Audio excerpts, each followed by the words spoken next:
কৃষকরা আমাদের সবচেয়ে বড় প্রাণ। সেই কৃষক ভাইদের জমিগুলো আজকে দখল করার পায়তারা চলছে। বিগত ফ্যাসিস্ট সরকাররাই মনে করতো যে জনগণের ভোটে আমরা নির্বাচিত হইতে পারবো না, সেই কারণে দিনের ভোট আমরা কি করব, রাতে করে দেব। আপনার ভোটও আমি, আমার ভোট আমি দেব, আপনার ভোটও আমি দেব। বিগত 15 বছর এক জায়গায় 50 টাকা দিতাম, এখন 100 টাকা দিয়ে আমরা সামলাইতে পারি না। আগে একজনকে দিতাম, এখন 3 জনকে দিয়েও কুলাইতে পারি না। আর আমাকে রিমান্ডে যখন বিভিন্ন সময় জিজ্ঞেস করা হতো আপনার বাউফলের মামলা কয়টা, আমি বলতাম যে আমার বাউফলে কোনো মামলা নাই, এমনকি আমার নামে একটা জিডিও নাই। আমাকে যখন শেষ সব আমার 250 মামলা যখন জামিন হয়ে আমাকে ছেড়ে দেওয়া হবে, তখন বাউফলের তৎকালীন ওসিকে মিন্টু রোডে ডেকে নেওয়া হয়েছে ডিবি অফিসে, এবং তাকে খুব গালমন্দ করা হয়েছে যে তোমরা থানায় ওসিগিরি করো বাউফলে। আর শফিকুল ইসলাম মাসুদ এমন একদম আমার সামনে বলতেছে, ওসি এখানে বসা, ডিবির অফিসার এখানে বসা, আমাকে সামনে চেয়ারে বসায় রাখছে, যে শফিকুল ইসলাম মাসুদ এমন আল্লাহর কি ওলি হয়ে গেল যে ঢাকায় তার নামে 800 মামলা আর বাউফলে কোনো মামলা নেই। আমার সামনে তৎকালীন ওসি ডিবি অফিসারকে বুঝা হোক না বুঝা হোক বলছে যে স্যার আপনি যারা আল্লাহর ওলি বলছেন, আসলে ওনাকে বাউফলের লোকেরা এত ভালোবাসে। বিশেষ করে উনি তখন শব্দটা বলছে বলে আমি বলতাম যে ওখানেও সাংবাদিকরা হলো প্রশাসনকে ইনফর্ম করে, তো সেই সাংবাদিকরা যখনই প্রশাসনে কেউ যায়, আমি আমার সামনে, ওই ওসি বলতেছে, আমি আমার সামনে দেখেছি যে সাংবাদিকরা কখনোই বলতো যে জামাত ইসলামীকে আপনি কিভাবে দেখবেন, দেখেন শফিকুল ইসলাম মাসুদ ভাইয়ের ব্যাপারে আপনারা কোনো নেগেটিভ ভূমিকা পালন করেন না, কারণ এই লোকটা বাউফলের মানুষের কল্যাণের জন্য কাজ করে, তাকে তার মতো আপনারা কাজ করতে দিয়েন। এই সাংবাদিকদের মধ্য থেকেই কিন্তু আপনারা সেই কাজ করেছেন বলে আমার কাছে মনে হয়েছে যে আমি আমার এই উন্নয়নমূলক কর্মকাণ্ডগুলো বাউফলে বিগত 17 বছরে এত ঝড়ঝাপটা মামলা হামলা নির্যাতন রিমান্ড, আমার 15 বছর তো 4.5 বছর শুধু জেলেই কাটছে, বাকি 14.5টা বা 13.5টা বছর আমি আলহামদুলিল্লাহ, আজকে হয়তো একটু কম আসি, ওই সময় কিন্তু আমি এর চেয়ে বেশি আসছি এবং আপনাদেরকে জানাই আসছি। আমি বলতাম যে ভাই আমি কিন্তু আসতেছি, আপনারা খবর রাখেন। আলহামদুলিল্লাহ আমি কৃতজ্ঞ, দোয়া করি আপনাদের জন্য যে আপনারা আমাকে ছায়ার মতো করে আবিষ্ট করে রেখেছেন বলে আল্লাহ তাআলা রহম করেছে।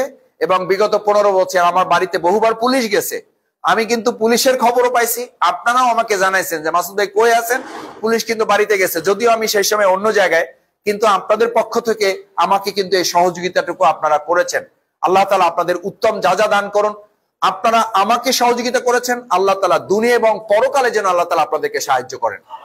সম্মানিত ভাইয়েরা, তৃতীয় যে কথাটি বলবো, এই সমাজ পরিবর্তনে সাধারণ মানুষের ভূমিকা গুরুত্বপূর্ণ, তার চেয়েও আপনাদের ভূমিকাটা গুরুত্বপূর্ণ, কারণ আপনারা অন্যায়কে অন্যায় বললে এটা অনেক মানুষের কাছে এটা পৌঁছে যায়, ন্যায়কে ন্যায় বললে মানুষ উৎসাহিত হয়, সাহস পায়। এবং আজকে দেখেন বাউফলে যতগুলো প্রশাসন কার্যকরী পদক্ষেপ নিয়েছে, প্রত্যেকটার পিছনে এই সাংবাদিক জগতের একটা বড় ভূমিকা আছে। এখন আমি মনে করি বাউফলের পরিবর্তনের মৌলিকত্বটা, ফাউন্ডেশনটা, ভিত্তিটা নির্ভর করতেছে এই বাউফল প্রেস ক্লাবে সাংবাদিক জগতে আপনারা যারা আছেন আপনাদের হাতে। আপনারা কি চান সেটার উপরে নির্ধারিত হবে আগামী দিনের বাউফল কিভাবে পরিচালিত হবে। আপনারা যদি চান যে আমরা একটা চাঁদাবাজ মুক্ত বাউফল চাই, তাহলে চাঁদাবাজের বিরুদ্ধে আমরা মাঠে কথা বলবো, আপনারা কলম সৈনিকের ভূমিকা পালন করে। আমি বিশ্বাস করি বাউফলে চাঁদাবাজ মাথা তুলে দাঁড়াতে পারবে না।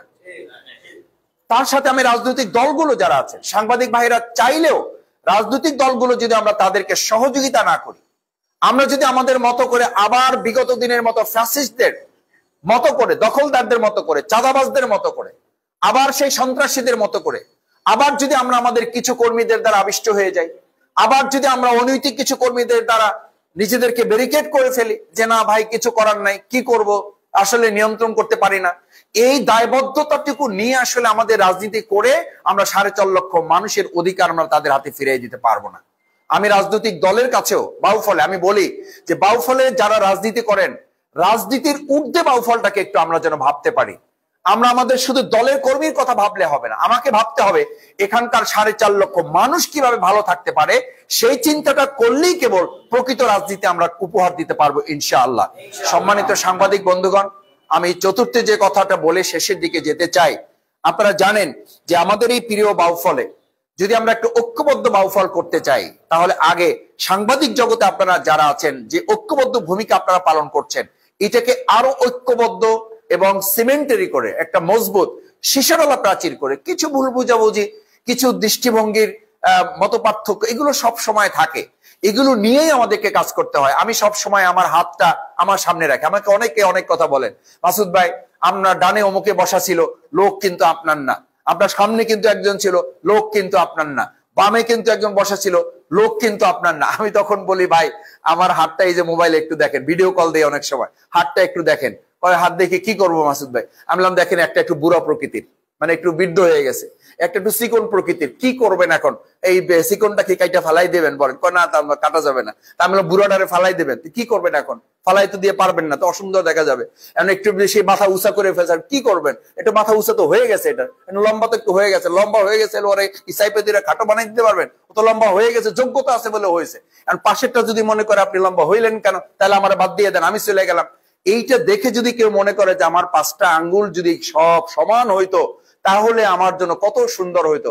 আমি তখন ওই 2-1জনকে বলি, আপনার মেয়ে বা আপনার বোন বিয়ে দেওয়ার সময় এরকম একটা ছেলে পাইছেন যে তার 5টা আঙ্গুলে আলহামদুলিল্লাহ একদম সমান। এইটা দেখার পরে আপনি মনে করছেন ছেলের আর কোনো যোগ্যতা দেখার দরকার নেই, যেহেতু 5টা আঙ্গুল সমান পাইছি, আল্লাহর মেহেরবানি তার হাতে আমার মেয়েটা বা আমার বোনটা আমি তুলে দিলাম। এটা কেউ করবেন? করবে না। শুধু একটু যদি দেখেন যে আঙ্গুল সমান না, যা ন্যাচারাল থাকার কথা তার চেয়ে এদিক ওদিক আছে, ডিগ্রি 2টা থাকার পরও, সবাই রাজি হওয়ার পর মেয়ে বলবে যে বাবা মাফ হোসাই, দোয়া হোসাই, আমার এই প্রতিবন্ধী ছেলের কাছে আমি যাইতে চাই না। তাহলে আপনি তাকে প্রতিবন্ধী বললেন, তাহলে আপনি কেন মনে করেন যে শফিকুল ইসলাম মাসুদের মতো সবাইকে হইতে হবে কেন? আমার চিন্তা সবাইকে লালন করতে হবে কেন? আমার চিন্তা আমাকে করতে দেন, আপনার চিন্তাকে আমাকে সমর্থন করতে দেন, এটাকে সম্মান করতে দেন, সহানুভূতিশীল হই না কেন? আজকে গোটা পৃথিবীর সবচেয়ে বড় চ্যালেঞ্জ, সাংবাদিক ভাইয়েরা আপনাদের আমি বক্তৃতা করে সময় নিচ্ছি না, আমি শুধু অনুরোধ করছি, আজকে গোটা পৃথিবীর চ্যালেঞ্জ আমাদের অর্থনীতির সীমাবদ্ধতা না, আমাদের গোটা পৃথিবীর চ্যালেঞ্জ নেতৃত্বের সংকট না, আমাদের গোটা পৃথিবীর চ্যালেঞ্জ সহনশীলতার যে সংকট, সহ্য ক্ষমতার যে সংকট, যেটাকে বলা হয় tolerance is the best teacher. অর্থাৎ আপনি একজন আরেকজনকে সহ্য করতে পারেন, ধারণ করতে পারেন, মেনে নিতে পারেন। একটু ত্রুটি বিচ্ছিন্ন মাসুদের হইতেই পারে, আমার ভুল হয়েছে, অবশ্যই আমাকে ধরিয়ে দেন, আমি আপনাকে সম্মান করব। আমার ভালোটাকেও আবার একটু আপনি কি করেন, একটু তুলে ধরেন, সেটাও বলেন, আমার ভালোটাও বলেন, আমার খারাপটাও আপনি গঠনমূলক সমালোচনা করেন। আমাদের অন্যান্য রাজনৈতিক দল যারা আছেন, আমিও তাদেরকে অনুরোধ করব, আল্লাহর রাস্তায় বাংলাদেশ জামাত ইসলামীকে নিয়ে সমালোচনা করুন, গঠনমূলক সমালোচনা করুন, আমাদেরকে সোজা রাখুন, আমরা যদি ভালো কাজ করতে পারি। আমাকে অনেকে ভিডিও দেখিয়ে ক্লিপ পাঠায়, আমাকে বলে যে মাসুদ ভাই আগে আপনার বক্তৃতায় সাধারণত মানে নেগেটিভ কথা, নেগেটিভ মন্তব্য পাওয়া যেত না, এখন আপনার বক্তব্যের নিচে বেশ ভালো নেগেটিভ কথা পাওয়া যায়। আমি বললাম ভাই আলহামদুলিল্লাহ, আল্লাহ শুকরিয়া আদায় করি যে আমাকে নিয়ে কারো এই সময় আছে যে আমার ভিডিওটা দেখছে, শুনছে, তারপরে তার হাতে সময় ছিল যে একটা মন্তব্য সে করছে। এই 4.5 লাখ মানুষের মধ্যে এই ভাইটা তো, ভাই বোনটা তো আমার জন্য অসম্ভব আপন মানুষ। যে আমার স্ত্রী অনেক সময় বলে, আমি জিজ্ঞেস করি যে তুমি আমার টুকটাক ভিডিও দেখো, হয় না আমার অত সময় নাই, আমি আপনার বক্তব্য শোনার সময় আমার হয় না। তো উনি তখন পাঠায় আমাকে, ওই যে মানে কমেন্টস গুলো পাঠায় যে আপনাকে আজকে এই গালি দিছে, আপনাকে আজকে নেগেটিভ কথা বলছে। আমি বললাম তুমি তো কমেন্টসটা দেখলা, সেই বেচারা বা সেই বেচারি তো ধৈর্য ধরে সময় নিয়ে পুরো বক্তৃতা শুনে একটা কমেন্টস করছে। আমার কাছে তো তোমার সে আমার কাছে গুরুত্বপূর্ণ, কারণ সে সময় নিছে, শুনছে আমার কথাটা, সে তো ওইটুকু শুনছে শুধু না, পুরো কথাগুলোই তো সে শুনছে, ওর মধ্যে ভালোটাও তো সে নিশ্চয়ই রিসিভ করার সুযোগ থাকলে করবে। সুতরাং আমার বিরুদ্ধে মত প্রকাশের যেমন সুযোগ থাকা উচিত, দ্বিমত প্রকাশের সুযোগ শুধু না, দ্বিমত গ্রহণ করা এবং সেটার প্রতি সম্মান জানানোর প্র্যাকটিসটাও আমাদের বাউফলে রাজনীতিবিদদের মধ্যে আসলে আমি বিশ্বাস করি যে আমরা একটা সুন্দর বাউফল আমরা উপহার দিতে পারবো। কিন্তু অত্যন্ত দুর্ভাগ্যের সাথে আমি বাউফলের আজকের যারা কর্ণধর, আমাদের সম্মানিত সাংবাদিক জগৎ যারা দর্পণের ভূমিকা পালন করেন, অভিভাবকত্বের দায়িত্বে আছেন, এই দিক থেকে যে 4.5 লক্ষ মানুষের প্রতিনিধিত্ব কিন্তু আপনারা করেন। ইতিমধ্যে আমি বিভিন্ন জায়গায় শুনি ভোট কিন্তু দিতে যাইতে পারবেন না, কারে দিবেন আগে জানাইতে হবে, এই কথা বলাও কিন্তু এখন মাঠ পর্যায়ে কোথাও কোথাও শুরু হয়েছে। এটা অত্যন্ত দুর্ভাগ্যজনক। আমার কাছে তো মনে হয় ভোটের মাধ্যমে কেউ পরাজিত হওয়ার আগে মনের দিক থেকে সে অলরেডি কি হয়ে গেছে, পরাজিত ব্যক্তিরাই শুধু এই কথা বলতে পারে, এটা ছাড়া তো এই কথা বলতে পারার কথা না। বিগত ফ্যাসিস্ট সরকাররাই মনে করতো যে জনগণের ভোটে আমরা নির্বাচিত হইতে পারবো না, সেই কারণে দিনের ভোট আমরা কি করব, রাতে করে দেব, আপনার ভোটও আমি, আমার ভোট আমি দেব, আপনার ভোটও আমি দেব। এই স্লোগান দিয়েই তো তাকে এই দেশের জনগণ বলছিল পদত্যাগ করেন, আল্লাহর মেহেরবানি সে দেশ ত্যাগ করে চলে গেছে। আমরা তো দেশ ত্যাগ করতে বলছিলাম না, জনগণ তো এটা বলে নাই। তার মানে পাপের মাত্রাটা, অন্যায়ের মাত্রাটা, আজকে এরকম ছোটখাটো কিছু দুর্ঘটনা ঘটছে। আমি দলীয় ভাবে কাউকে দোষারোপ করতে চাই না। আমি বিশ্বাস করি কোন দলই চাঁদাবাজে বিশ্বাস করার কথা না, কিন্তু এটা তো সত্য যে আমাদের তরমুজ ব্যবসায়ী কৃষকরা আমাদের সবচেয়ে বড় প্রাণ। সেই কৃষক ভাইদের জমিগুলো আজকে দখল করার পায়তারা চলছে, তাদেরকে কষ্টের মধ্যে ফেলা হচ্ছে, তরমুজের ট্রলার ছিনতাই করা হচ্ছে। এটা তো অত্যন্ত দুর্ভাগ্যজনক, এটা তো হইতে পারে না। বিভিন্ন বাজারগুলোতে আমরা শুনছি যে সেখানে নতুন করে আমাদের ব্যবসায়ী ভাইদেরকে চাঁদার মুখে ফেলা হচ্ছে। কেউ কেউ আফসোসও করছেন যে মাসুদ ভাই, বিগত 15 বছর এক জায়গায় 50 টাকা দিতাম, এখন 100 টাকা দিয়ে আমরা সামলাইতে পারি না। আগে একজনকে দিতাম, এখন 3 জনকে দিয়েও কুলাইতে পারি না। আর এক গ্রুপ আইসা বলে যে না, আমি ওই দলের না, আমি ওই দলের আর এক গ্রুপের লোক, আমাকে দিলে চলবে, না হলে এটা বন্ধ থাকবে, এবং ওই গ্রুপকে দেও না দেও সেটা তোমার ব্যাপার, আমাকে কিন্তু দিয়ে তোমার ব্যবসা চালাইতে হবে।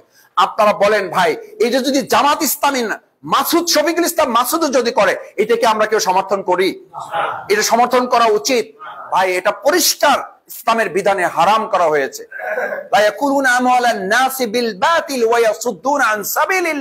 এই হারাম কাজ থেকে আল্লাহ আমাদের হেফাজত করুন, আমাদের বাউফলকে হেফাজত করুন, আমাদের ভাইদের বোনদের কষ্ট থেকে যেন আমরা একটু সহযোগিতা করতে পারি। আপনারা সোচ্চার, আপনাদের লেখনীর মাধ্যমে আপনারা এটা তুলে ধরছেন। আমাদের এখানে হিন্দু ধর্মাবলম্বী যারা আছেন তাদেরও ছোট ছোট কিছু ঘটনা, কেউ কেউ আবার কোনো কোনো ক্ষেত্রে রাজনৈতিক দৃষ্টিতে এটাকে একটু বড় করে তোলার চেষ্টা করেন। এই বিগত 15 বছরে যারা আর কুলাইতে পারে নাই তাদের কেউ কেউ এটাকে করেন।